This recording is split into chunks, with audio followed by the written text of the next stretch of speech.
Hola, bienvenidos a la clase 3 que se denomina Propiedades de las sustancias puras. Mi nombre es María Gabriela Gómez y seré quien les estará acompañando a lo largo de esta unidad. ¿Qué vamos a ver en ella?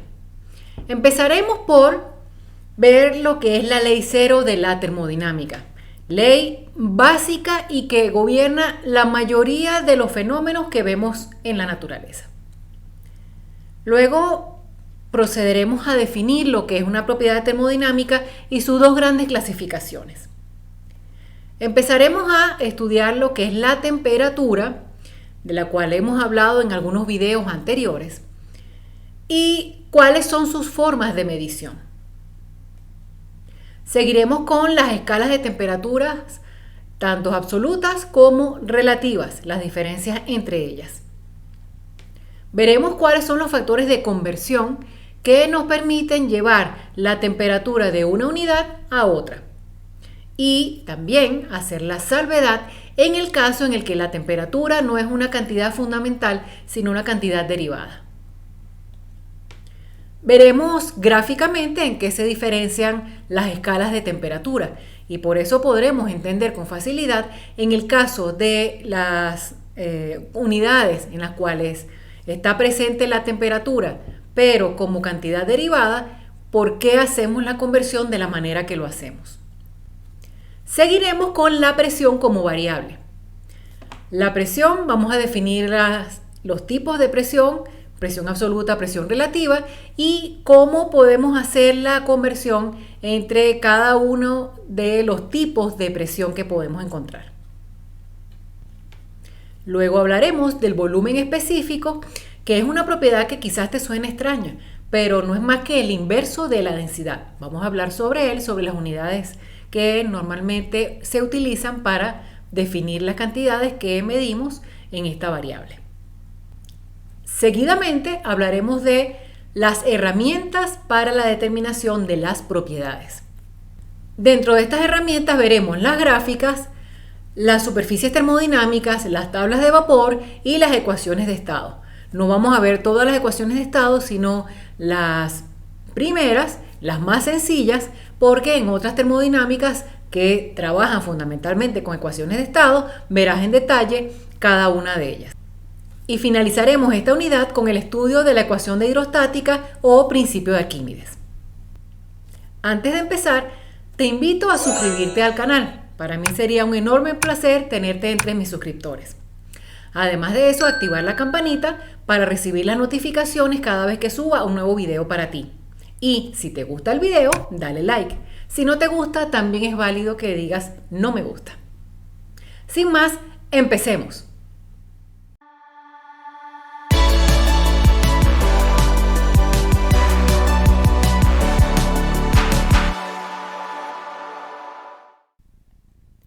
Empecemos con la ley cero de la termodinámica. ¿Qué nos dice la ley cero de la termodinámica? La ley cero de la termodinámica nos dice que cuando tenemos dos cuerpos o bloques que están en contacto térmico entre sí, en algún momento ellos alcanzarán el equilibrio. Y esta ley garantiza que las medidas sean reproducibles. Si dos cuerpos A y B están en equilibrio térmico, veamos a qué me estoy refiriendo. Imaginemos un cuerpo A. Este cuerpo A está en contacto con un cuerpo B. Y entre ellos dos se ha producido un equilibrio térmico. Por lo tanto, se alcanza igualdad de temperatura. También pensemos ahora que tenemos un cuerpo C que está en equilibrio térmico con B. Pues la ley cero de la termodinámica nos dice que si A está en equilibrio térmico con B y B está en equilibrio térmico con C, en algún momento entonces A y C estarán en equilibrio térmico. ¿Por qué? Porque hay un contacto entre B y A, pero también lo hay entre B y C. Entonces eso hace que exista el equilibrio térmico entre A y C. ¿Qué es una propiedad termodinámica? Es una variable que nos permite caracterizar un sistema. Ellas se dividen en intensivas y en extensivas. Las intensivas son aquellas que no dependen de la masa del sistema. Por ejemplo, la entalpía específica, el volumen específico, la energía interna específica, la temperatura, la presión, la entropía específica. Y ojo, cuando hablo de específica es porque estas cantidades existen también de manera extensivas, pero se le dice específica o intensiva para señalar que es por unidad de masa. De esta manera, por ejemplo, el volumen específico en el sistema internacional lo veremos escrito una cantidad en metros cúbicos sobre kilogramos. O, por ejemplo, la energía interna, kilojoule sobre kilogramos, y así sucesivamente. Las extensivas son cantidades que dependen de la masa de un sistema. Por ejemplo, la fuerza, la masa medida en peso, la masa misma, el volumen, etc. Mientras más masa tenga, más volumen ocupará. Entonces, por eso es que el volumen es una cantidad que depende de la masa. Démonos cuenta que las cantidades intensivas yo no necesito saber cuánta masa tiene para poderlas caracterizar. Aunque está por unidad de masa, yo puedo saber cuánto es el volumen específico o cuánto es la energía interna específica. Y lo único que necesito saber son dos propiedades termodinámicamente independientes, como vamos a ver en un rato. Pasemos a la temperatura como otra de las propiedades importantes. La temperatura, como hemos visto en videos anteriores en mi canal, es una cantidad que es escalar y permite determinar el grado de calor que tienen los cuerpos y las sustancias. No es lo mismo que calor, como ya demostré en otros videos, pero sí es una variable que nos permite poder cuantificarlo. ¿Cuáles son las formas de medición? El termómetro de resistencia, que no es más que la resistencia de un conductor. El termómetro, que lo que hace es cambiar el volumen para una masa fija. El pirómetro, que detecta el espectro de una radiación. Los termopares, que trabajan con el potencial eléctrico que es originado por la conductividad de los materiales diferentes a diferentes temperaturas en los extremos. ¿Cuáles son las escalas de temperaturas? Aquí tenemos dos grandes familias. Las escalas absolutas, dentro de las cuales se expresa en Kelvin y Rankine, y las escalas relativas, que se expresan en Celsius y Fahrenheit. Podemos ver en la lámina que las escalas absolutas no tienen el cerito arriba, mientras que las escalas relativas sí lo tienen, y es simplemente por convención. La base de cada temperatura radica en los patrones que se utilizan como referencia. Por ejemplo, la escala Celsius, el 0 grados centígrados se corresponde al punto de congelación o el 100 grados centígrados al punto de ebullición del agua. Para convertir una temperatura en otra, en la clase 2 se ve que existen diferentes ecuaciones que nos permiten convertir la temperatura cuando la temperatura es una cantidad fundamental. Es decir, yo la mido, por ejemplo, con un termómetro. Así tenemos que la temperatura en Kelvin es la temperatura en grados centígrados más 273.15, o la temperatura en Rankine es la temperatura en grados Fahrenheit más 459.67, o la temperatura en Fahrenheit es 1.8 veces la temperatura en grados centígrados más 32. Cualquier conversión intermedia, pues puedo manipular estas ecuaciones y de tal manera que me quede la relación, por ejemplo, entre Kelvin y Fahrenheit, o entre grados centígrados y grados Rankine. ¿Ok?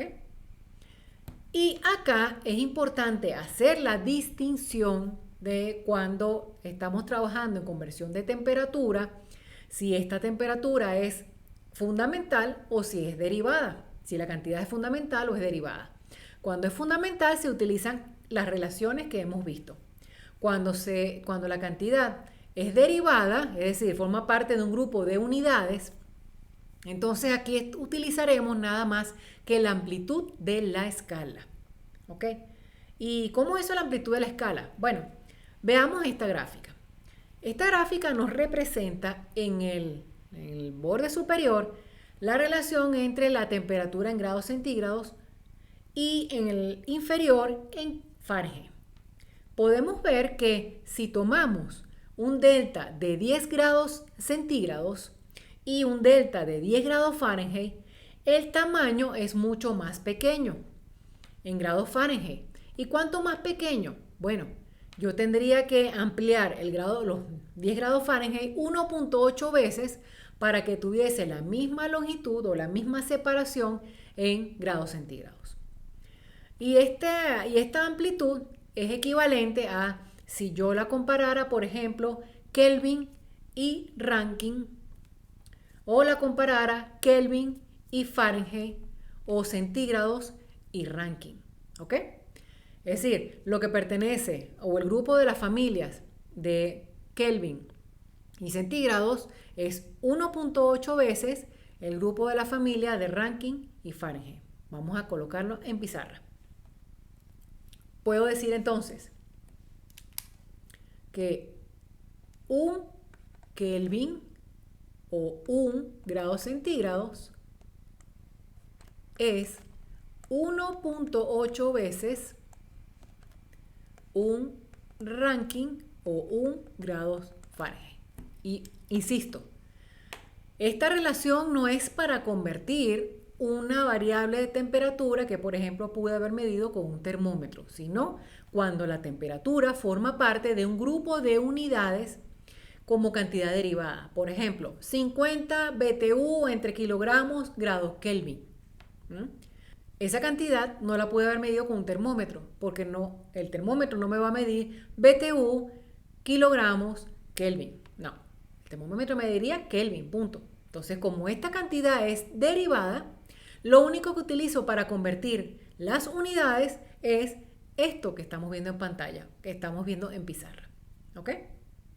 Después, posteriormente, en un ejercicio veremos cómo lo hacemos. Otra de las cantidades que es fundamental es la presión, de las propiedades termodinámicas, la presión. La presión también es una cantidad escalar, no tiene ni dirección ni sentido. Y cuidado allí, porque es común en los estudiantes escribir la presión con una dirección y sentido. No.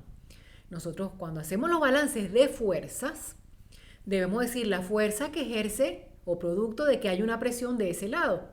Pero hay una fuerza que está siendo ejercida sobre una superficie. ¿Ok? Y yo puedo expresar la presión como fuerza entre área. ¿Ok? Entonces de allí es que yo puedo despejar y decir que la fuerza no es más que la presión por el área. Pero es incorrecto escribir en el balance de fuerzas la presión como una fuerza. No, la presión no es una fuerza.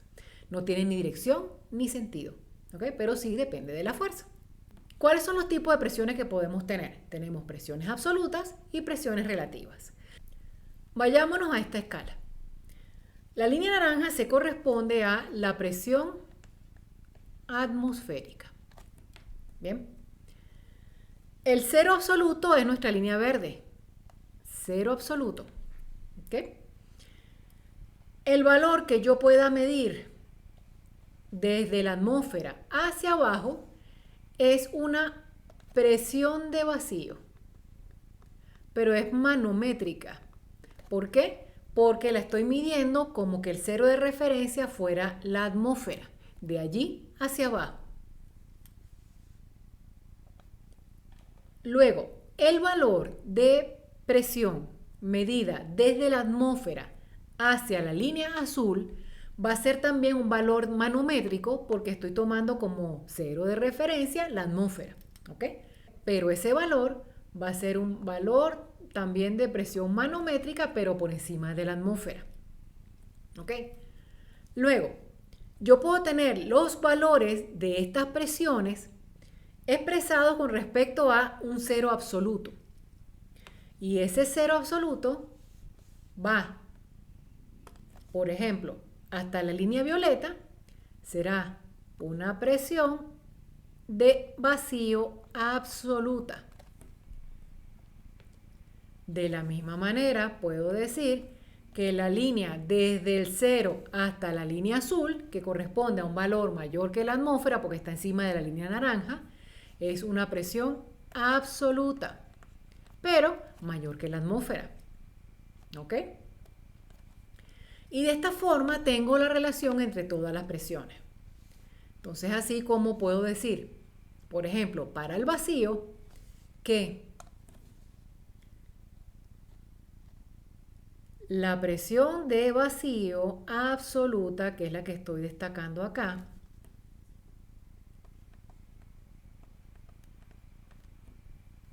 si yo le sumo este valor de presión de vacío, que es manométrico, me va a dar la totalidad de la ubicación de la línea naranja, que es la presión atmosférica. ¿Ok? Mientras que si tomo la línea de presión atmosférica, que es toda esta línea, toda esa distancia, presión atmosférica, más la distancia que hay entre la presión manométrica mayor que la atmosférica, me va a dar toda esta distancia que se corresponde a la presión absoluta. ¿Cuál es la diferencia entre estas dos ecuaciones? Que esta es para presiones de vacío y esta es para presiones mayores que la presión atmosférica. Esa es la diferencia. Podemos sintetizar esa gráfica a través de las siguientes expresiones. Para presiones de vacío, la presión atmosférica va a ser la presión manométrica de vacío más la presión absoluta de vacío. Y para valores de presión mayor a la atmósfera, será la presión absoluta igual a la presión manométrica más la presión atmosférica. Si hay cualquier duda sobre cómo sacamos estas ecuaciones, podemos devolver un poco el video y ver lo que acabamos de hacer en pizarra. Seguimos. ¿Cuáles son las unidades más comunes de presión? Bueno, el pascal, que no es más que el newton sobre el metro cuadrado, las dinas sobre centímetro cuadrado y la que observamos cuando medimos la presión en los neumáticos o cauchos, que es libra-fuerza sobre pulgadas cuadradas, que la conocemos mejor como el PSI. ¿Cuáles son los instrumentos de medición de la presión? Bueno, tenemos los barómetros para medir las presiones atmosféricas, el manómetro de Bourdon, que no es más que los relojitos que encontramos cuando vemos en línea, en una línea cualquiera, por ejemplo, las entradas y salidas de bombas, o por ejemplo en un termo, a veces también allí hay líneas de presión, pero fundamentalmente en bombas, lo que más vemos en hogar, ¿no? Allí encontramos manómetros de Bourdon.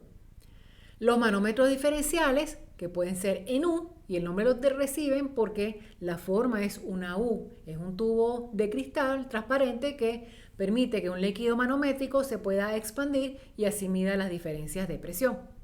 O los manómetros, por ejemplo, diferenciales digitales, como por ejemplo los transductores de presión. Vayamos a otra propiedad importante, que es el volumen específico. Y el volumen específico no es más que el inverso de la densidad, por lo que al ser el cociente entre dos cantidades que dependen de la masa, dejan de ser dependientes de la masa y se convierte en una cantidad independiente o intensiva. Entonces se expresa como el volumen entre la masa, y en el Sistema Internacional de Unidades las unidades son metros cúbicos sobre kilogramos. Pasemos ahora a las herramientas para determinar las propiedades. Bueno, tenemos las propiedades como el volumen específico, entalpía específica, etcétera, la podemos determinar a través de distintas herramientas.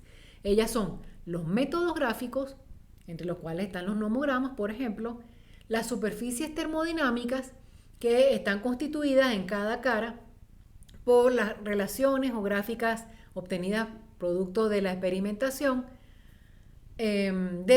por ejemplo, relaciones entre presión-temperatura o presión-volumen o temperatura-volumen, y las líneas serán correspondientemente la variable que nos falta, ¿no? Ya lo vamos a ver. Las tablas de vapor y las ecuaciones de estado. El postulado de estado nos indica que se requieren de dos propiedades termodinámicamente independientes para definir un estado. Y esto no lo podemos olvidar. Y esto vale para una sustancia simple, compresible o una sustancia pura. Si nosotros tenemos dos propiedades que sean dependientes y son las únicas que tenemos, entonces no podemos definir el estado. Podemos decir sí, la fase en la que se encuentra, pero el estado no. No podemos definir las otras propiedades porque necesitamos de una información más. ¿Ok? Pasemos al método gráfico. Bueno, el método gráfico no es más que la representación gráfica del comportamiento de al menos una variable en función de las otras dos. De esta manera tenemos gráficas de propiedades, que son gráficas en las cuales se representa en el eje vertical al menos una propiedad y en las otras propiedades, en el otro eje otra propiedad. Y los nomogramas, que son tablas de compuestos con variables para el uso de las gráficas que se denominan nomogramas. ¿Qué es eso? Vamos a ver. Las gráficas de propiedades tenemos, por ejemplo, las cartas ciclométricas, donde representamos allí temperatura de bulbo húmedo, temperatura de bulbo seco, humedad relativa, humedad absoluta, entre esas variables, ¿no? Entonces, esa es una gráfica de propiedades. Mientras que los nomogramas tenemos la representación en un eje, por ejemplo, vertical, como la que estamos viendo, de una variable en el eje vertical de la izquierda, otra variable en el eje vertical de la derecha, y tenemos líneas que corresponden a algo. En el caso que estamos viendo, por ejemplo, puede ser compuestos diferentes de una misma familia y cuya propiedad queremos medir. Entonces, ¿qué hacemos? Bueno, ¿cuál es la presión? ¿Cuál es la temperatura? Trazamos una línea que unan esos dos puntos y luego el corte con las líneas que estamos viendo en el centro nos determinará la propiedad. Vamos a ver a qué me refiero en pizarra. Imaginemos que tenemos una línea en este eje, colocamos otra línea vertical y aquí tenemos varias líneas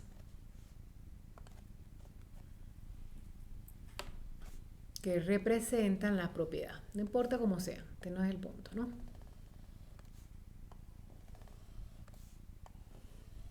¿Ok? Entonces esto está aquí calibrado para una propiedad 1 y aquí también está calibrado, ¿ok?, para una propiedad 2. Estas líneas también están calibradas, ¿ok?, con una propiedad 3 y corresponden cada línea, por ejemplo, a compuestos diferentes, ¿ok?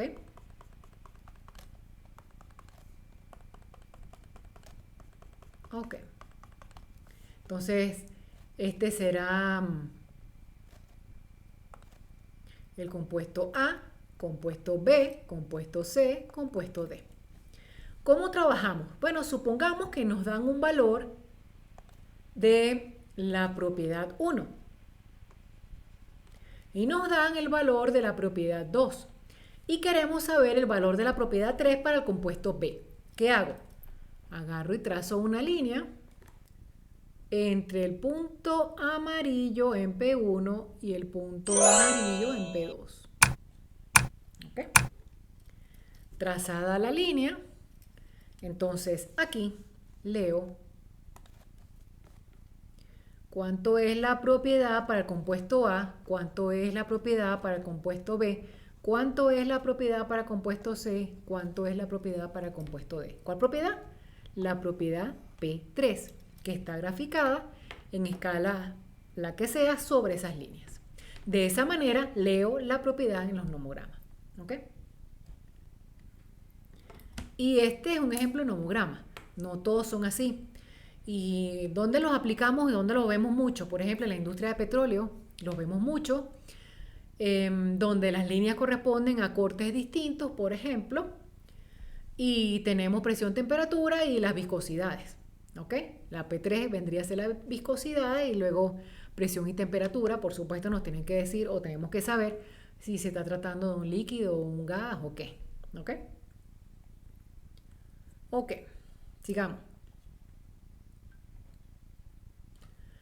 Luego llegamos a las superficies termodinámicas. Como dije, son diagramas tridimensionales, cubos, que representan el comportamiento de un fluido, de un mismo compuesto, graficado de manera distinta a sus propiedades. ¿Ok? Entonces, temperatura, presión y volumen específico. Y cada cara del cubo es una gráfica bidimensional. ¿Ok? De manera de apreciar con más detalle el comportamiento del compuesto.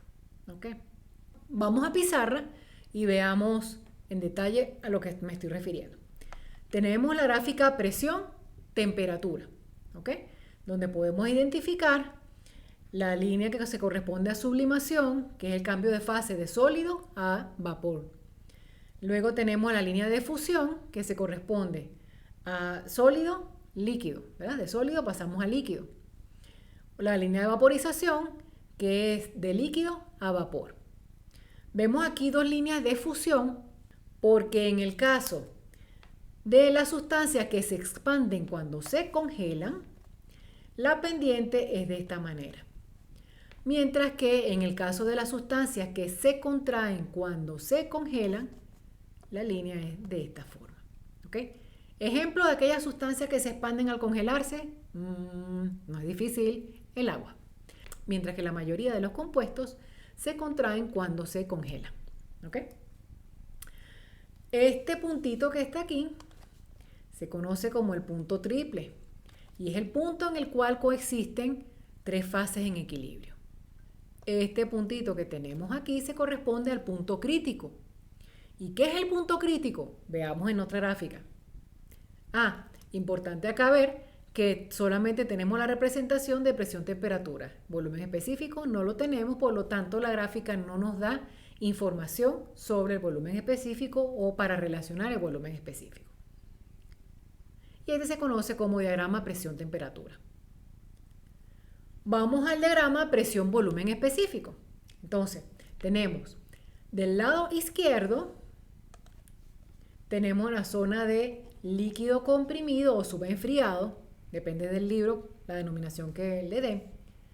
Tenemos del lado derecho la zona de vapor sobrecalentado. Y tenemos dentro de la línea que estamos viendo como fucsia, toda esta zona, que es la zona bifásica de equilibrio líquido-vapor, separada por una unión, acá una línea punteada, que es el punto triple. ¿Ok? Y que a partir del punto triple hacia abajo, tenemos lo que se denomina también una región bifásica, pero está en equilibrio el sólido y el vapor. ¿Y por qué digo sólido y el vapor? Bueno, porque esta línea que estamos viendo acá, del lado izquierdo, es la línea del líquido saturado o sólido, dependiendo de si llegué al punto donde está el punto de triple. Mientras que la línea que estamos viendo acá, del lado derecho, se corresponde a la línea de vapor saturado.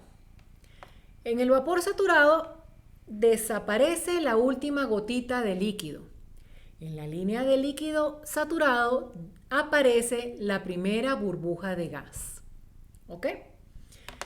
Y las zonas que delineé o que marqué con naranja me está diciendo que allí hay un equilibrio entre el líquido y el vapor, de manera que a medida que me muevo más hacia la derecha, va apareciendo cada vez más vapor, vapor, vapor, vapor, hasta llegar a esta zona que denoté como verde, que desaparece todo el líquido y tengo solo vapor. ¿Ok? Y algo equivalente pasa con la zona que denoté aquí en rojo, solo que los límites son sólido y vapor. Entonces, esta gráfica es una gráfica de presión, volumen específico, ¿ok? Y hay líneas que bajan y que definen algo, ¿verdad? Vamos a limpiar un poco la pantalla. Vemos que hay unas líneas que hacen esto. Vienen en líquido comprimido, cortan la línea de líquido saturado, luego vienen horizontal, cortan la línea de vapor saturado y luego vienen y hacen esto. Esa es una isoterma, ¿ok? Es una línea donde en todos sus puntos la temperatura es la misma, ¿ok? En la zona del líquido comprimido, yo suministro calor al sistema. Lo que hace es aprovechar ese calor para aumentar la temperatura, ¿ok? O para cambiar la presión, depende cómo hagamos el ejercicio. Luego entro en el domo de saturación y aprovecha la energía para cambiar de fase, hasta que ya no puede cambiar más a ninguna otra fase y utiliza la energía para nuevamente aumentar la temperatura. Ese comportamiento lo vemos fácilmente aquí, ¿ok? Esta es una gráfica de temperatura versus volumen específico y estas líneas que estoy viendo aquí son líneas de presión constante, ¿ok? Son isóbaras, ¿ok?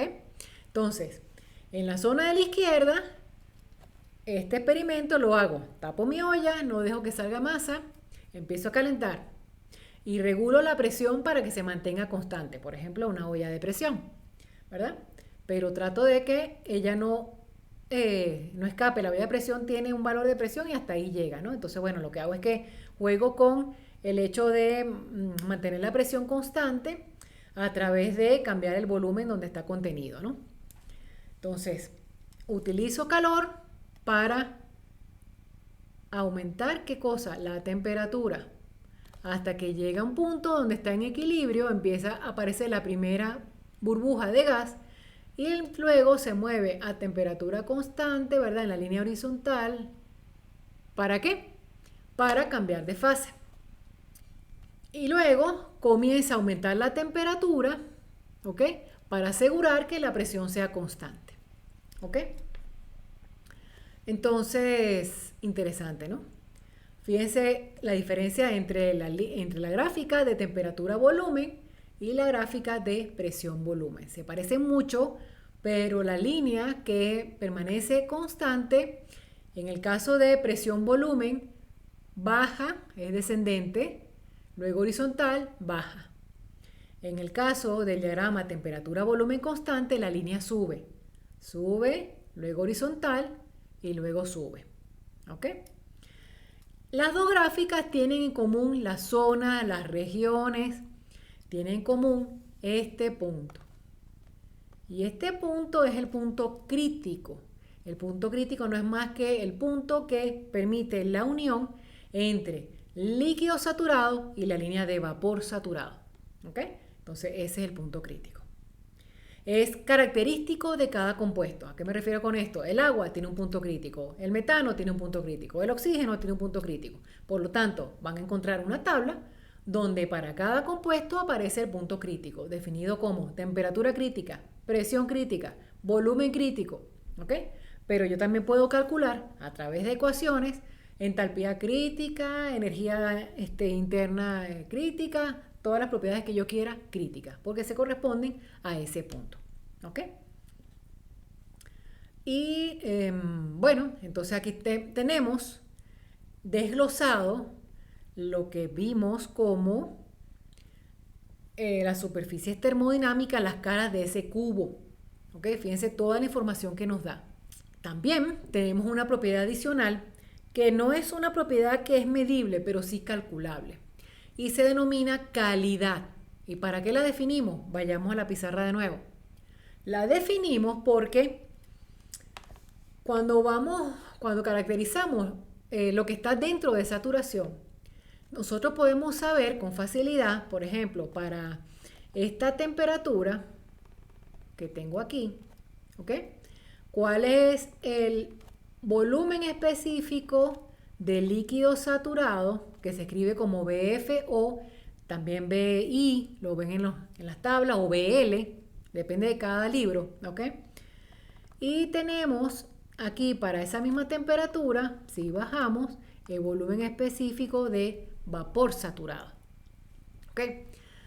Démonos cuenta que sobre esta línea, que se corresponde a una temperatura y a una presión dada, si yo me paro aquí, o si yo me paro aquí, o si yo me paro aquí, o aquí, o aquí, o aquí, o aquí, tengo el mismo valor de temperatura y el mismo valor de presión. Por lo tanto, en saturación, la temperatura y la presión son variables dependientes. ¿Ok? Porque me puedo parar en este punto, en este punto, en este punto, en este punto y tengo el mismo valor de presión y temperatura. Pero son estados diferentes. ¿En qué se diferencian? En el volumen específico de la mezcla total que tengo allí. Porque a medida que me voy moviendo hacia la derecha, voy teniendo más vapor. ¿Y qué me relaciona a mí la cantidad de vapor que tenga en el sistema? La calidad. Entonces aquí vamos a definir una propiedad que se denomina calidad y que se corresponde a la masa de vapor saturado que tengo en la mezcla. ¿Ok? Escrita de otra manera, masa de vapor sobre la masa de líquido más la masa de vapor. Si estuviera en saturación por debajo del punto triple, sabemos que lo que están en equilibrio es el sólido y el vapor. Entonces definiremos una calidad muy parecida, pero será la masa de vapor entre la masa total también. Y esa masa prima, perdón, esa calidad prima será la masa de vapor sobre masa de sólido más la masa de vapor. ¿Ok? Fíjense que parecido, solo que utilizo los límites que se corresponden a la región. ¿Ok? Entonces, esto que llamé calidad, ¿ok? O esta, que también es una calidad, no es una propiedad que sea medible, pero sí cuantificable. ¿Ok? Entonces, importante. Sigamos. ¿Qué son las ecuaciones? Dentro de este grupo de herramientas que llamamos ecuaciones, tenemos a su vez dos subgrupos. Las ecuaciones empíricas y las ecuaciones de estado. Las ecuaciones empíricas son expresiones matemáticas producto de ajustar datos obtenidos fundamentalmente de manera experimental. ¿Ok? Entonces, para el uso de estas ecuaciones, requerimos de una revisión previa y cuidadosa sobre su aplicabilidad, el tipo de fluido en función de su estructura molecular, el intervalo de las propiedades requeridas para su correcto uso. Un ejemplo de una ecuación empírica, la ecuación de Antoine, ¿ok? Que tiene la forma que estamos viendo en pantalla. Entonces, A, B y C son constantes que dependen del fluido o de la sustancia que estoy utilizando, tal como, por ejemplo, vemos en la tabla. ¿Ok? Entonces tenemos, por ejemplo, ácido acético. ¿Cuánto vale A? ¿Cuánto vale B? ¿Cuánto vale C? Que es importante tener en cuenta la aplicabilidad de esta ecuación y de sus constantes. ¿Ok?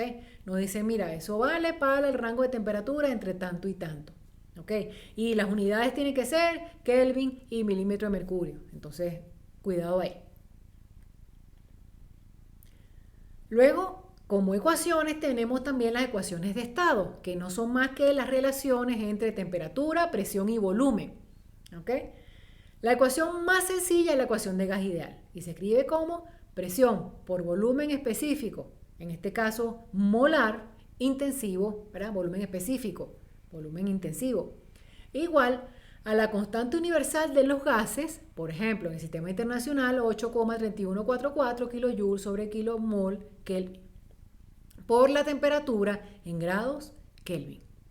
¿Ok? Cuidado aquí. Las ecuaciones de estado siempre se trabajan en grados absolutos. Kelvin o Rankine. ¿Ok? Cuidado. Entonces tenemos como otra ecuación de estado la ecuación de Van der Waals, que es una ecuación cúbica. ¿Ok? La ecuación de Van der Waals tiene esa forma y las constantes vienen dadas en función de las propiedades críticas del compuesto. Cuidado aquí. Las ecuaciones de estado tienen también su aplicabilidad. Ecuación de gas ideal tiene que ser un gas ideal. ¿Y cuándo yo sé que es un gas ideal? Pregunta importante. Respondemos en un ratito. Sigamos. La ecuación de Reddish-Kwong, que también es una ecuación cúbica que tiene la forma que estamos viendo aquí, donde A tiene esa forma, B esa forma, y si es una mezcla de sustancias, entonces A se calculará como un promedio allí medio ponderado que estamos viendo de esa manera. ¿Ok? Luego tenemos el principio de los estados correspondientes, que es la ecuación de gas ideal con un factor de corrección que se denomina factor de compresibilidad y se determina a través de la presión reducida y la temperatura reducida que utilizamos una vez calculada en una gráfica de factor de compresibilidad. ¿Okay? Cuidado aquí nuevamente, temperaturas y presiones absolutas. Entonces, por ejemplo, una gráfica de factor de compresibilidad, ¿okay?, tomada de uno de los libros, donde vemos que en el eje horizontal graficamos la presión reducida, en el eje vertical el factor de compresibilidad y las líneas que estamos viendo allí son líneas de temperatura reducida.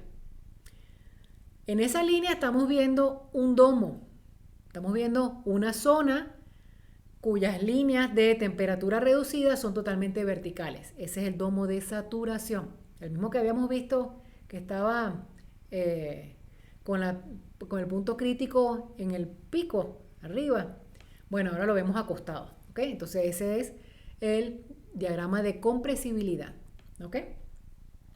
Y ese es el que nos permitirá determinar Z, el Z que vamos a utilizar en la ecuación de estados correspondientes. Y finalmente, como herramienta, las tablas. Entonces, las tablas no es más que la representación gráfica del comportamiento de cada compuesto. ¿Ok? Entonces, están agrupadas por zonas. Tenemos tablas de saturación líquido-vapor, son las primeras siempre. Están agrupadas por compuestos. Entonces, cuando la vayamos a utilizar, cuidado aquí porque eso es algo que normalmente tienden a equivocarse. Ubicamos primero el compuesto con el que vamos a trabajar. Luego, las tablas de saturación, que nos dan los valores de temperatura de saturación, presión de saturación, volumen de líquido saturado, volumen de vapor saturado. En algunas tablas la resta de los dos, que es lo que aparece como BFG. La energía interna de líquido saturado, la energía interna de vapor saturado y a veces la diferencia entre las dos, que es el UFG. Y así con la entalpía, con la entropía. ¿Ok? También, por ejemplo, en el caso del agua, tenemos una tabla similar que es la del equilibrio sólido-vapor. En la de los otros compuestos, necesariamente en los libros comunes de termodinámica no aparecen. Luego aparecen las tablas de líquido comprimido o subenfriado y las tablas de vapor sobrecalentado. ¿Ok? Entonces, para usarlas, tenemos que identificar la sustancia primero. Segundo, en qué estado estamos o en qué fase está. Y luego, con dos propiedades termodinámicamente independientes, defino las demás propiedades. Esa es básicamente la metodología. ¿Ok? Muy simplificada, porque esto tiene su trabajo, ¿no? ¿Cómo trabajamos con esto? ¿Cómo identificamos la fase en la que está? Bueno, tendremos un siguiente video donde haciendo algunos ejercicios podemos entender, podemos identificar cada uno de los pasos que seguimos para esto. Hemos llegado al tema del principio de hidrostática. En el año 220 a.C., Arquímedes determinó el contenido de oro que tenía la corona del rey Hierón II. Y lo que hizo fue aplicar un balance de fuerzas sobre esa corona. Matemáticamente, toma un elemento diferencial de volumen del fluido en un fluido que se encuentra estático. Y vamos a tener que en el balance de fuerzas la sumatoria de todas las fuerzas que están presentes van a ser igual a cero porque está el fluido estático. Y allí tendremos que tomar en cuenta las fuerzas superficiales más las fuerzas de cuerpo o fuerzas volumétricas. Escrito de manera diferencial, tendremos que las fuerzas superficiales será la fuerza que ejerce el fluido sobre cada una de las caras que compone el elemento diferencial de fluido que estamos tomando, que en este caso es un cubo. Y hacemos un cubo porque es la manera más sencilla, pero esto es aplicable para cualquier geometría. ¿Ok? Entonces tendremos que la presión por el área, recuerden lo que les dije, fuerza es presión por área. ¿Ok? Entonces la presión por el área que está viendo esa fuerza será igual a la fuerza que está siendo aplicada sobre esa cara. Lo mismo sobre la otra cara, luego sobre la otra cara y así sucesivamente hasta cubrir todas las caras de ese cubo. ¿Ok? Más las fuerzas volumétricas, que son las fuerzas que ejerce, por ejemplo, la gravedad, que no es más que la densidad por la gravedad. Eso me da a mí, ¿qué cosa? Me da cuánto es la fuerza por unidad de volumen. Por eso tengo que multiplicarlo por el elemento, el volumen del elemento diferencial, que es delta X, delta Y, delta Z. Entonces así tendré toda esa fuerza. Y como está en reposo, la suma de las fuerzas es cero, no hay aceleración. Recordemos que la segunda ley de Newton, eso es lo que nos dice. Fuerza igual a masa por aceleración. En reposo la aceleración es cero, por lo tanto tenemos el vector cero. ¿Ok? Si dividimos toda la expresión por el volumen del elemento diferencial, nos va a resultar la expresión que estamos viendo. ¿Ok? Donde el I, el J, el K son vectores unitarios que apuntan en la dirección de cada uno de los ejes coordenados, según vemos en la gráfica. ¿Ok? Luego podemos sacar el límite cuando el elemento diferencial tiende a cero y nos va a quedar la expresión que estamos viendo. Y esa expresión que estamos viendo, cada uno de esos términos no son más que el gradiente. Entonces tendremos que pasando el ρ g que teníamos del lado hacia el lado donde estaba cero, es igual a el gradiente de la presión. ¿Ok? De esta manera que la ecuación se simplifica a lo que estamos viendo allí. Si lo descomponemos por componentes, es decir, si hiciéramos un balance en cuáles son las fuerzas que actúan en Y, en X, perdón, en Y y en Z, que son los ejes coordenados, en coordenadas cartesianas, entonces tendremos la expresión que estamos viendo allí. Como si graficamos el sistema coordenado de esa manera, como la constante de gravedad en la Tierra va hacia abajo, entonces tendremos que g de x y g de y, las componentes en x y y de ese vector son cero. Y lo único que sobrevive es la componente en z. Z apuntando hacia abajo, por lo tanto queda menos g. ¿Ok? Y la ecuación de hidrostática se reduce a lo que estamos viendo allí. Fíjense algo interesante. Esto nos está diciendo varias cosas. Lo primero, nos explica por qué, por ejemplo, cuando tenemos un buzo y hacemos el análisis, realmente la variación de presión ocurre solamente en la dirección en la que cambia la altura, ¿verdad? Si está en la superficie o si está en el fondo del mar. En las otras componentes no hay variación. ¿Por qué? Porque no está presente alguna componente de la aceleración de gravedad. ¿Okay? Luego, si consideramos que la densidad es más o menos constante, puedo sacarla de la integral e integrar de manera muy sencilla. Y tendremos la expresión que estamos viendo en pantalla. ¿Okay? Todo eso vale ¿para qué? Vale para fluidos estáticos, fluidos incompresibles y cuando la fuerza de cuerpo está constituida por el peso del fluido. ¿Ok? Válida esa ecuación. De allí sale la famosa ecuación de delta P igual a la constante de gravedad por la densidad por la diferencia de altura entre los dos puntos que estoy midiendo la presión. ¿Ok? Sale de ahí. tiene que haber continuidad del fluido, tiene que ser el mismo fluido el que esté ubicado entre el punto 1 y el punto 2. Con esto damos por terminada la unidad 3, que se denomina propiedades de las sustancias puras. Hemos visto la ley cero de la termodinámica, las propiedades termodinámicas y cuáles son las dos grandes familias.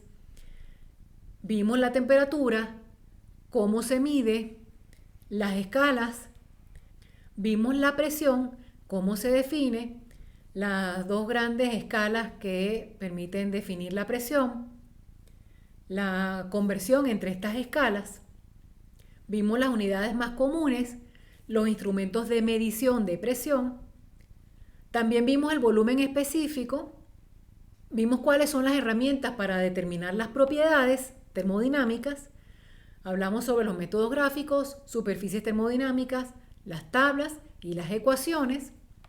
También vimos que existen diversas zonas que definen las fases o el estado de agregación de los compuestos y que tenemos diferentes herramientas para poderlas caracterizar. ¿Cómo la usamos? Vamos a verlo en videos de ejercicios. Y también importante mencionar aquí que si bien esto se corresponde a sustancias puras, también podemos aplicarlo para sustancias simples compresibles, como por ejemplo el aire. ¿Cuál es la característica de una sustancia simple compresible? Bueno, si bien no está formada por una sustancia pura, el rango de aplicabilidad permite que pueda ser considerada como una sustancia pura porque no se ve, no se aprecia la separación entre los componentes que la conforman. Por lo tanto, pareciera que se comporta como una sustancia totalmente homogénea. ¿Okay? Entonces, en el rango en el que ella permanezca o aparente un comportamiento homogéneo, será considerada como una sustancia simple compresible. Y como dije, el ejemplo clásico, el aire. Luego cerramos esta clase con el principio de la hidrostática. Vimos cómo se deduce de manera muy sencilla para llegar a la ecuación que normalmente aplicamos en hidrostática.